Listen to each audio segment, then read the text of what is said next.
Mga kapatid sa pananampalatayang Islam, bihirang pagkakataon na ang Jumu'ah ay matatapat sa araw ng Eid. At ito ay isang bibihirang pagkakataon na magkakaroon ng 2 khutbah sa isang araw.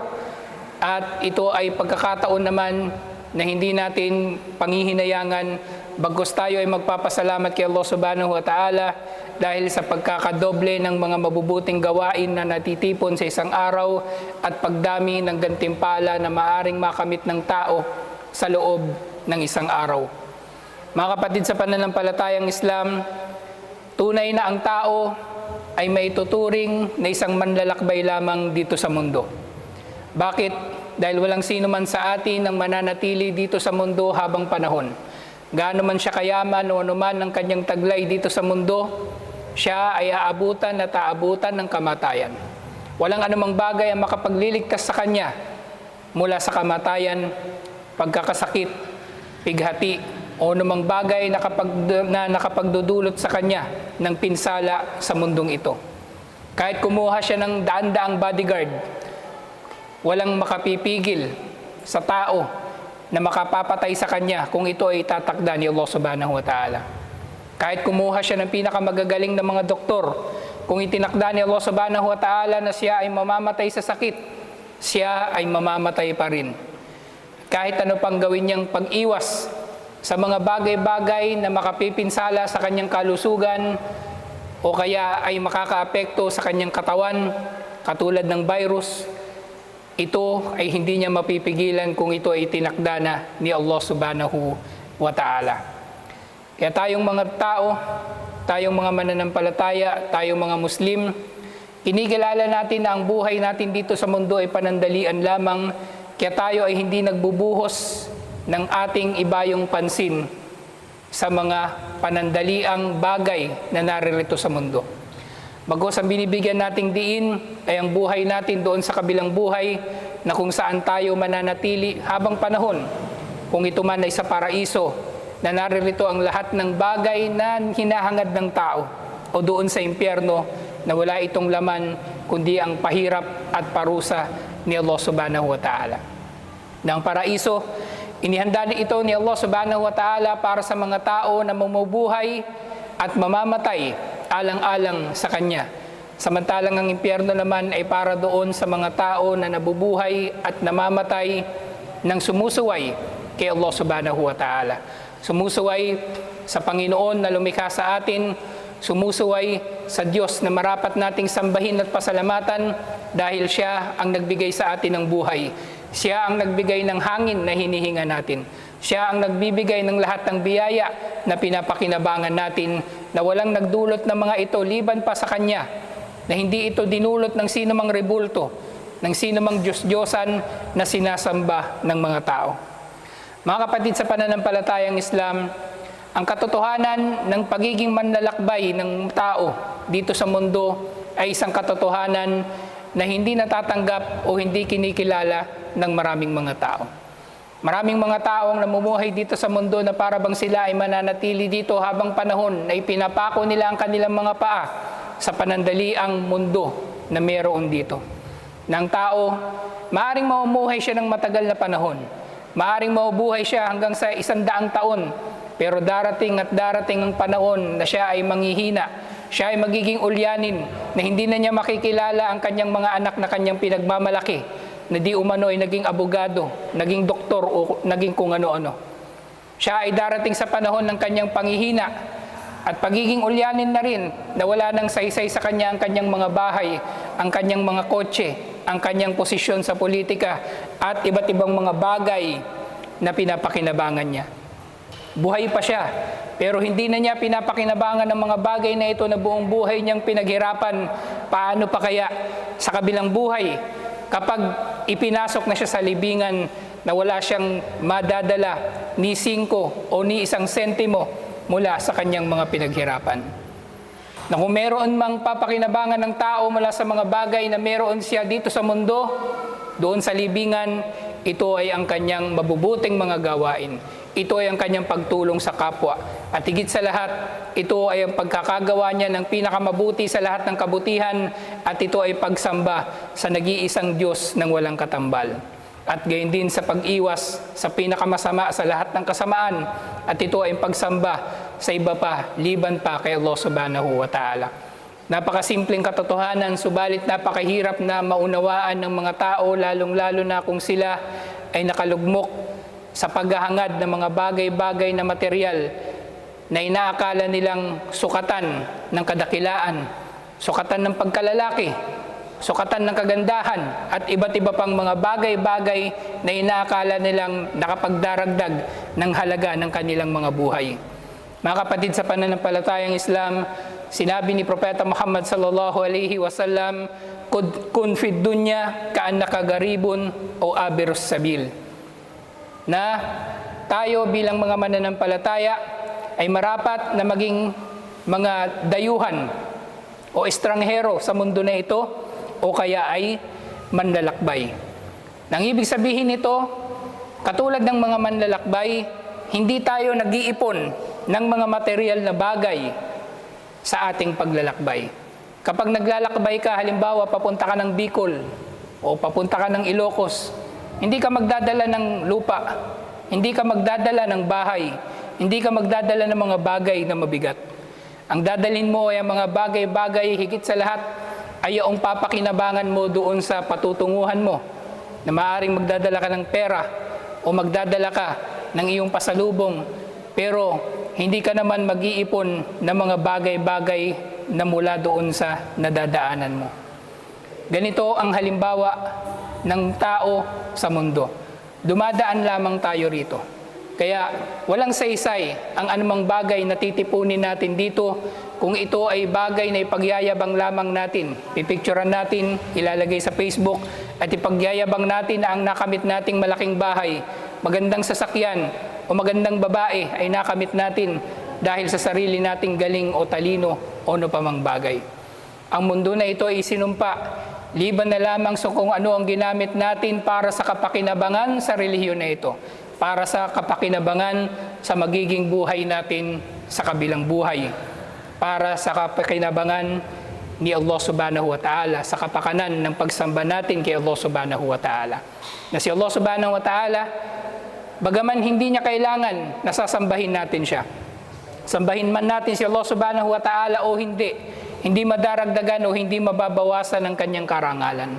Subalit ang mga bagay na ito ay inihahanda natin o ginagawa natin para sa ating mga sarili. Dahil literal ng mananampalataya, habang siya ay gumagawa ng dagdag na kabutihan dito sa mundo, siya ay nagtatatag o nagtatayo ng kanyang bahay o palasyo sa paraiso. Samantalang ang masasamang tao, ang bawat masamang gawin nila dito sa mundo, sila ay nagtatatag o nagtatayo ng pugon doon sa impyerno na magiging panggatong nila upang sunugin doon ang kanilang mga katawang lupa at kanilang mga kaluluwa habang panahon. Kaya mga kapatid, sa pananampalatayang Islam, ang pagiging dayuhan o ang pagiging estranghero at manlalakbay ng mananampalataya dito sa mundo ay isang katotohanan na palagi nating itanim sa ating mga isipan. Bilang mga Muslim, hindi natin kailangan makipagtunggali sa mga hindi mananampalataya sa kanilang paghahanap ng mga material na mga bagay. Sa kanilang paghahanap nito, nagagamit sila ng dahas, gagamit sila ng panloloko, o kaya magbebenta sila ng mga ipinagbabawal na gamot, na dahil dito ay marami sa mga Muslim na nakikipagkompetensya sa kanila sa kapangyarihan ay nakakagawa na rin ng kasamaan. Maraming mga Muslim, nagbebenta na rin sila ng mga pinagbabawal o gumagawa na rin sila ng mga ipinagbabawal dahil sa pag-aakala nila na ang buhay dito sa mundo ay mayroong halaga.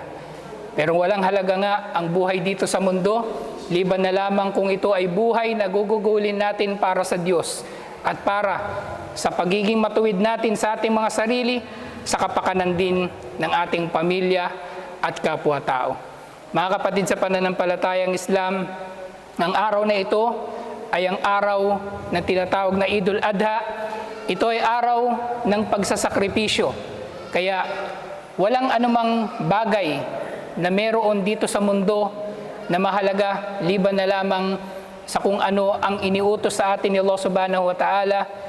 Kaya magsakripisyo rin tayo sa pamagitan ng pag-iwas sa kasamaan at pagsasagawa ng karagdagang kabutihan, katulad ng pagsasakripisyo natin ng mga kataying hayop, katulad ng kamelyo, baka, kambing, o tupa para sa kaluguran ni Allah subhanahu wa ta'ala. Mga kapatid sa pananampalatayang Islam, sinabi ni Allah subhanahu wa ta'ala, "Inna a'tainaka al-kautsar, fasalli li rabbika wanhar, inna syani'aka huwal abtar."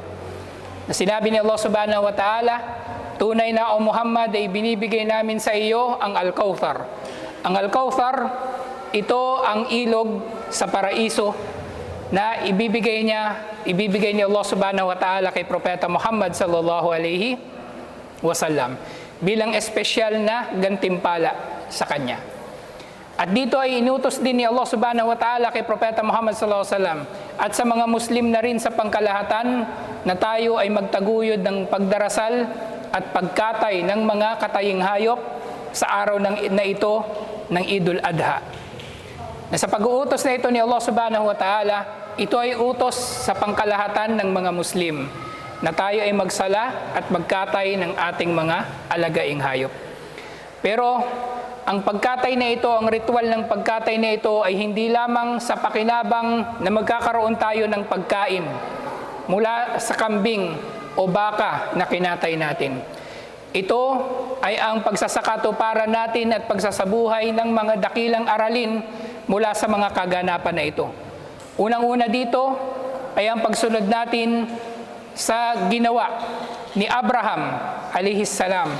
Na si Abraham alayhis salam, siya ang isa sa mga sugo ni Allah subhanahu wa ta'ala na naging pinakamasunurin kay Allah subhanahu wa ta'ala. Sa sobrang masunurin niya, sinusubok siya ni Allah subhanahu wa ta'ala sa pamagitan ng iba't ibang mga pagsubok hanggang sa utusan siya ni Allah subhanahu wa ta'ala na ialay niya ang kanyang sariling anak na si Ismail. Naialay niya, nang ibig sabihin, kakatayin niya. Inutusan siya ni Allah subhanahu wa ta'ala, nakatayin niya ang kanyang anak. At siya ay sumunod matapos niyang konsultahin ang kanyang anak sa kanyang gagawin. Dahil sa sobrang takot ni Abraham sa kanyang gagawin, kinonsulta niya muna ang kanyang anak, na alhamdulillah ang kanyang anak ay nagsabi na lamang na tuparin nilang pareho ang utos ni Allah subhanahu wa ta'ala. At nung inihiwa na niya ang leeg ng kanyang anak, hindi tumalab ang kutsilyo, kaya ang nangyari ay binigyan siya ni Allah subhanahu wa ta'ala ng tupa na kakatayin bilang kapalit ng kanyang anak. At dito nagsisimula ang ritual na ito ng pagkatay natin sa mga araw na ito ng kambing o ng tupa, ng baka, upang alalahanin natin ang sakripisyo na ito ni Ibrahim alayhis salam, ni Propeta Abraham na siyang kinikilala rin na ama o ninuno ng mga propeta. At gayon din makikita natin mga kapatid sa pananampalatayang Islam, sa ritual na ito ng pagsasakripisyo, tayo ay naglalaan ng bahagi ng ating mga kayamanan, ng ating mga pinaghirapan, ng ating pagsisikap sa pagkakatay ng hayop para sa kaluguran ni Allah subhanahu wa ta'ala.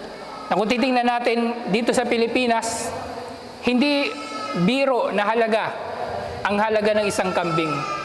Pero dahil nakikita natin ang gantimpala nito, tayo ay nagkakatay ng kambing kahit minsanan lamang sa isang taon para kay Allah subhanahu wa ta'ala. At dahil nakikita rin natin ang pakinabang nito na ito ay magiging pagkain din para sa mga tao na magdaragdag pa ng gantimpala sa gawain na ito. Na dito nga mga kapatid sa pananampalatayang Islam, matututunan naman natin ang aralin na ang pagkatay na ito sa mga kataying hayop ngayong araw na ito ng Idul Adha ay isang panimula para sa atin na kung nagagawa natin ang ganitong uri ng sakripisyo para kay Allah subhanahu wa ta'ala, mas magagawa natin ang mas maliliit at mas madadaling sakripisyo para kay Allah subhanahu wa ta'ala.